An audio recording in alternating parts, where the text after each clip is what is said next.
meget medicinering. Jeg vil både tale om tvang, hvordan den foregår, og jeg har det jo så kun ud fra journalen, men det er jo hjertegribende at læse en journal. Og der har jeg både om selve tvangen, men ikke mindst om den skjulte tvang, som jo i den grad også foregår, og som er lige så, kan man sige, barsk. Lad os sige, jeg skal nok gøre det meget hurtigt, men Louise blev indlagt, hun skulle have en psykiatrisk udredning. I virkeligheden var hun Asperger autistisk. Fik så medicin fra dag 1, og efter 8 dage fik hun maligno-elliptika-syndrom. Det vil sige, at hendes hjerne blev totalt, det var ligesom den eksploderede. Ikke også? Efter det var hun jo så meget syg, selv sagt, det ville alle være. Og så begyndte medicinering i den grad. Louise satte sig imod det første halvandet år faktisk. Og hendes begrundelse var, og jeg har det kun for journalnotater, for hun ville slet ikke snakke om, det var alt for pinefuldt, så jeg har det kun for journalnotater. Patienten siger, at hun ville ikke have medicinen, for hun blev jo så syg af den. Det må man jo også nok sige, hun fik maligno-elliptika-syndrom. Men så kom hun jo i bælte og blev tvangsmedicineret, og det gjorde hun flere gange af 3 uger ad gangen. Bælte og tvangsmedicinering. Ja, det var så det. Og det stod på i lang tid. Lad os så sige et år efter, altså nu springer jeg lidt i det, fordi jeg kunne fortælle for det, så det var der en grund til. Et år efter står der igen, patienten ønsker, der har hun været ude i medicin et stykke tid, og havde det faktisk rimelig godt, men patienten ønsker ikke medicinen, men så siger vi til patienten, at så må vi jo give den med tvang og i bælte. Så står der, patienten tykker lidt på det og indvilger sig. Altså, det er jo skjult tvang. Ja. Der står jo ikke tvang. Der er ikke tvangsprotokoller udfyldt eller noget som helst. Men hun får at vide, og nu kender hun alt for godt, hvad det vil sige at blive tvangsmedicineret og bæltefikseret. Ikke? Så okay, nu indvilger hun. Og der står selvfølgelig, at patienten indvilger, og hun vil gå helt ind for det, og så videre. Vi bliver nødt til at speede lidt op. Ja, jeg behøver ikke mere, men det var den skjulte tvang, som også er i den gård. Og der kunne være mange andre eksempler på skjult tvang, men det var sådan, yes, sejr til dig. Er du glad for? Vi har jo hørt mange indlæg, og det ved jeg, vi er jo også alle sammen, at overlægerne ser jo stort på regler og lovgivning og så videre. Og derfor bliver vi nødt til at gå en anden vej og prøve at sikre os på en anden måde. Og der har vi i LAB lavet det, vi kalder et psykiatrisk testamente, hvor man i en periode, hvor man ved sine fulde 5, og man så på sige, udfylder sådan et testamente. Ja. Vi lader lige cirkulere, det er desværre ikke så mange, men de kan bestilles ved vores bod, man kan skrive sig på en liste, så får man det tilsendt i posten. Undskyld. Ja. Hvor man netop nævner, hvilken behandling man ønsker, og hvilken behandling man ikke ønsker. Det er meningen, at dette testamente skal have retsgyldighed og lægges ved en journal, når man bliver indlagt. Vi har lige været til møde med Dansk Folkepartis psykiatriordfører, Nicolás Blix. Nu er meget begejstret for det her, og det er et spørgsmål, om det ikke er noget, som kan sælges til politikerne. Og det er jo på en anden måde undergravet overlægernes enevældige magt, som jo er i øjeblikket. Så det er noget, vi vil slå til bil for, og hvis man skulle være interesseret, så kan I som sagt henvende jer til LAB-sekretariat og få det tilsendt. Det ligger også på vores hjemmeside. Tilføje til det. Har I nogle erfaringer om allerede nu,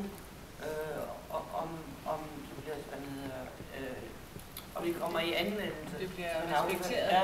Vi har hørt flere overlæger, som er positive overfor det, og vi har hørt tilfælde, hvor det er bilagt journalen. Det er desværre også negative erfaring, og det er derfor, vi skal have det solgt til politikerne, så de får retsbillighed.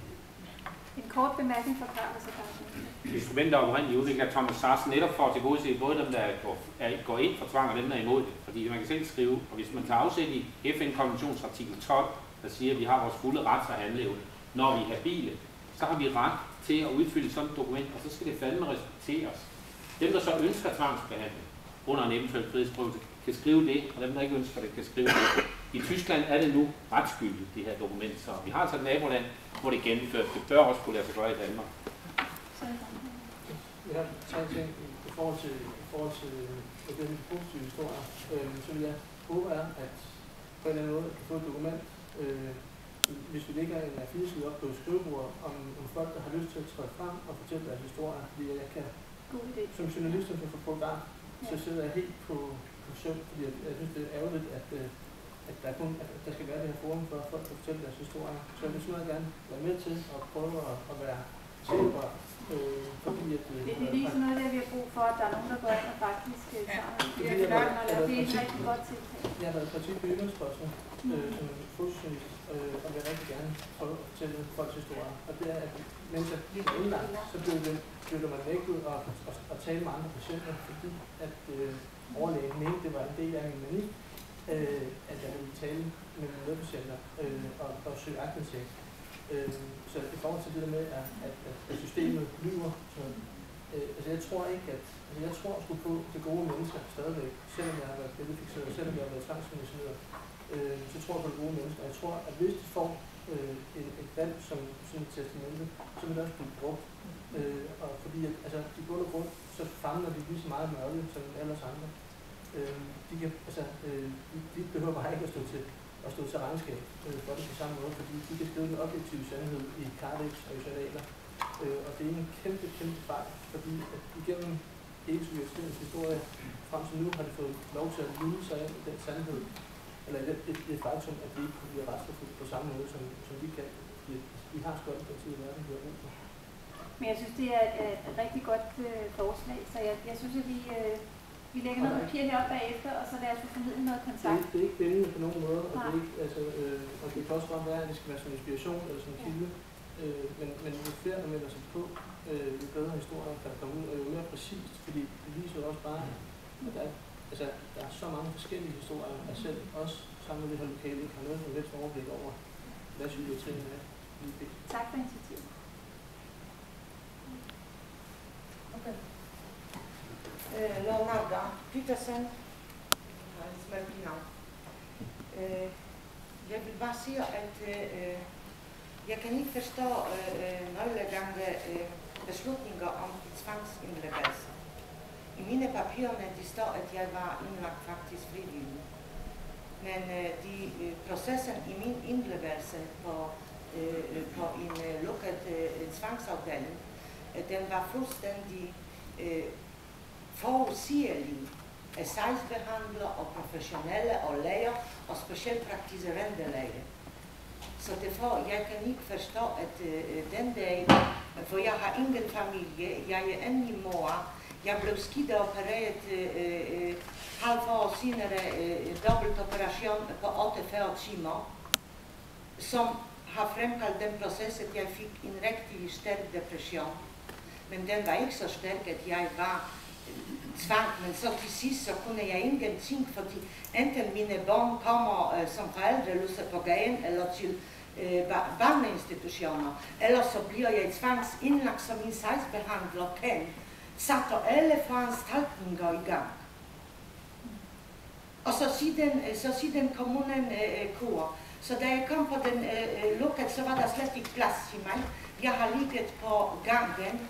Jeg blev bestjålet, men har vist mig penis. Jeg har set i vogne som skreg, i de bælte som pigen fortæller. Jeg tror, at jeg bliver sindssyg den nat, og så ingen professionel hjælp. Så næste dag kommer jeg til første samtale med en russisk psykiater, og han siger, Leonardo, du passer slet ikke her. Jeg siger, det virker godt, men jeg har ikke noget valg. Og så de kaldte jeg legaliseret tvangsindlæggelse. Og bagefter bryder man det imod mig, at man frater mig forældremyndighed over den yngste knægt. Samtidig tvunger man mig. Jeg siger, så tag forældremyndighed til alle børn. Hvad skal? Hvordan kan jeg være en mor, som 50-50, at jeg kan være 50% for Anita og Patricia på 10 og 12, men jeg kan ikke være mor for Daniel. Og den dag i dag knægten er bange, fordi han tror, at jeg er rigtig sindssyg. Og jeg er så kædig, fordi jeg har bare ganske almindelig depression på grund af skideoperationen. Tak. tvangsindlæggelse. Jeg har slet ikke fortjent, at lægen skulle gå